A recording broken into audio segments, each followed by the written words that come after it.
Vamos falar do nosso vizinho aqui, do nosso lado, o Peru. A gente tem abordado diversas crises políticas aqui nas redondezas. A do Peru chega a ser inédito, chega a ser quase, se não fosse muito ruim para a população, eu diria que chega a ser hilário. Eles estão neste momento na eleição do 8º presidente do país nos últimos 8 anos. O vencedor vai assumir o comando do parlamento, estará à frente do executivo de forma interna. Vão escolher um presidente para entregar para um próximo presidente daqui 3 meses. Confira a reportagem. Heri foi destituído pelo parlamento na última terça-feira, após apenas 4 meses no poder, acusado de tráfico de influência por reuniões não divulgadas com um empresário chinês. É o 3º presidente seguido alvo de um impeachment. Além disso, 4 ex-mandatários estão presos no Peru, condenados por corrupção. Entre eles, Ollanta Humala, cuja esposa, também alvo de um mandado de prisão, buscou refúgio no Brasil, onde conseguiu asilo diplomático. A próxima eleição para presidente acontece em apenas 2 meses, no dia 12 de abril, em meio ao clima de cansaço dos eleitores. Em 10 anos, quantos presidentes hemos tenido? É um atraso imenso para o país. O descrédito com a classe política leva à fragmentação da direita e esquerda e dá espaço a outsiders. Em abril, a expectativa é de um número recorde de candidatos à presidência, com mais de 30 nomes disputando o eleitorado. O líder das pesquisas, Rafael Lopes Aliaga, não tem mais que 12% das intenções de voto. O atual prefeito de Lima foca no discurso de combate ao crime em um país que atravessa uma grave crise na segurança pública. No ano passado, o então presidente José Heri chegou a decretar estado de emergência em Lima e na cidade portuária de Callao, em meio à onda de violência e de extorsões do crime organizado. Pesquisa realizada pela empresa Datum Internacional aponta que 51% dos peruanos preferem um líder ao estilo linha dura do presidente de El Salvador, Nayib Bukele, bem à frente de outros nomes como Donald Trump e Javier Milei da Argentina. O líder salvadorenho compartilhou a pesquisa nas redes sociais. Bukele adota um regime de exceção que reduziu drasticamente a criminalidade e o número de homicídios, mas fez isso com violações constitucionais, a maior taxa de encarceramento global e com a prisão de inocentes.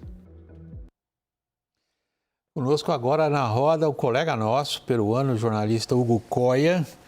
Ele é colunista do jornal peruano El Comercio, um dos mais tradicionais da América do Sul.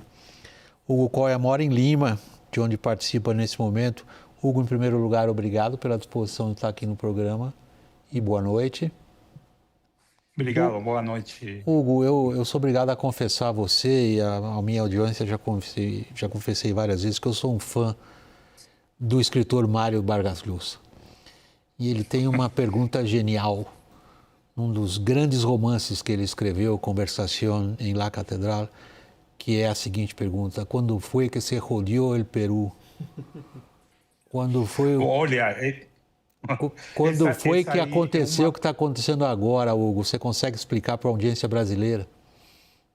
eu acho que é muito difícil ter a resposta e como estão acontecendo as coisas nesse momento no país, é muito difícil. Eu acho que mesmo o Vargas Llosa duvidaria quando ele fez a pergunta há mais de 40 anos, ele nem imaginaria o que os peruanos estamos vivendo nesse momento no país, né?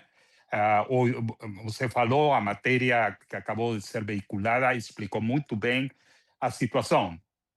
O 8º presidente, nesse momento o Congresso está votando por o 8º presidente nos últimos 10 anos. Nenhum presidente peruano acabou o mandato dele, que são de 5 anos, e agora precisamos de um presidente que leve os próximos 3 meses para não só as eleições de abril e escolher um novo presidente, sino entregar para o próximo, em julho, o governo. Mas a gente não tem garantida nada. O Congresso é uma coisa imprevisível, né? o que está acontecendo a política peruana, não?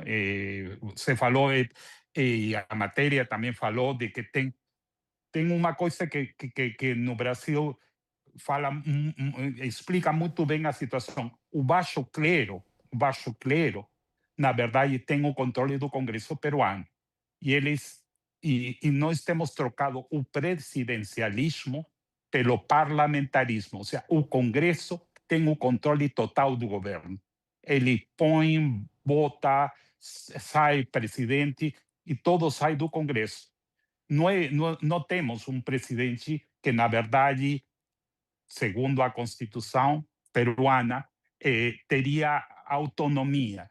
Depende totalmente do Congresso, e o Congresso é um monte de ilhas, de partidos da esquerda, de direita, que só estão, que fazem aliança. Temos, por momentos, direita e esquerda juntas, temos outras blocos de esquerda juntas. É uma coisa muito difícil de se explicar e de fazer o análise mesmo, né? Deixa eu pegar esse ponto, Hugo, que me parece tem muita relevância para a audiência brasileira, que que é a falência de um sistema político que você acabou de descrever a partir da falência dos partidos políticos. E é curioso observar isso na história do Peru, porque se a gente olhar para um arco histórico um pouco mais ampliado, nós sempre tivemos movimentos políticos razoavelmente ancorados em agremiações políticas bem definidas. A gente pode, por exemplo, fazer uma referência antiga ao APRA, de Víctor Raul Raya de la Torre, lá dos anos 30 e 40.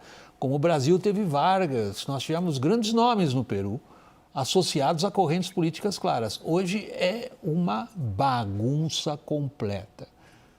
Total, uma bagunça total. Desse ponto de vista, Lorival, é uma tendência que a gente nota na América do Sul, ou é muito peculiar peruano? Porque pelo menos o Chile preservou isso um pouco, o Equador não. A Colômbia está diante de um processo caótico também. Venezuela, nem se diga, virou uma ditadura. Há algo aí comum a todos? Vou começar pelas peculiaridades. Assim, acho que o Peru tem uma questão de corrupção que é muito epidêmica, né? Eu lembro de cobrir a eleição do Alejandro Toledo e ficar assistindo no hotel, na televisão, os filmes, né, de políticos e juízes, todo mundo sendo comprado, e sujeito entregando o dinheiro. Mais tarde, Alejandro Toledo seria condenado, né, no âmbito da Lava Jato, das delações da Lava Jato. Alan Garcia também acabou se suicidando antes de ser destituído. Depois, Ollanta Humala, Pedro Pablo Kuczynski também, a própria líder da oposição, Keiko Fujimori, e os mais recentes também. Então, acho que tem um aspecto da corrupção que é muito forte e tem um aspecto da facilidade de destituir um presidente no Peru. O Equador também era assim, né? Eu lembro de ter coberto várias destituições no Equador também, por maioria simples e tal. E aí o Equador fez uma reforma constitucional para tornar mais difícil. Só que aí o Equador mergulhou no problema do narcotráfico, que é pior ainda, né? Então, acho que o Peru, eu queria até perguntar para o Hugo se ele acha que se existe uma discussão no Peru de fazer uma reforma constitucional para tornar mais difícil a destituição do presidente. Agora, fora isso, de fato, assim, acho que na América do Sul existe uma crise de confiabilidade do sistema político e, no caso do Brasil, também do sistema judicial, né, que as instituições estão muito fragilizadas, muito sem legitimidade, e aí surgem oportunidades para aventureiros antissistema fazer discursos populistas e chegar ao poder. Hugo, duas perguntas. Uma é essa que o Lorival deixou para você. Alguma perspectiva de uma reforma de um sistema que permite se livrar do chefe do executivo de forma tão rápida e fácil como acontece hoje? E a segunda pergunta atrelada a essa, que rumos você vê para essa crise? Olha, vou tentar juntar a pergunta do Dorival e sua pergunta. o que precisamos exatamente é mexer na Constituição para garantir que não qualquer aventureiro, qualquer possa fazer um partido e entrar no Congresso.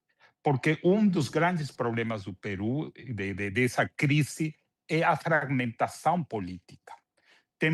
É muito simples, é muito fácil fazer um partido.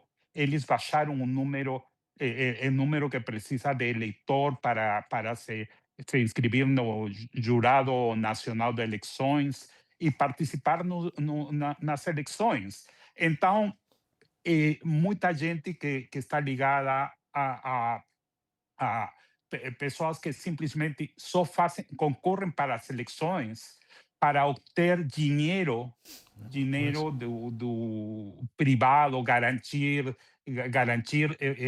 e viver 5 anos com o dinheiro que eles receberam na campanha, entendeu?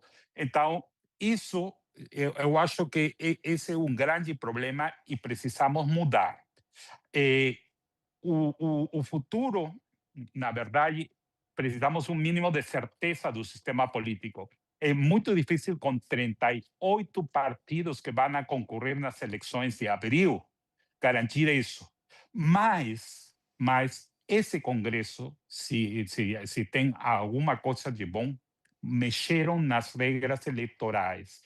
E agora tem uma coisa que chama lavagem eleitoral, que tem que obter pelo menos 5% da votação nacional para chegar no Congresso. Então, o que vai acontecer no próximo Congresso é que vamos a ter menos partidos dentro do Congresso. E isso pode garantir algum tipo de estabilidade, alguma condição mínima para ter um Congresso bom e um poder executivo mais ou menos estável.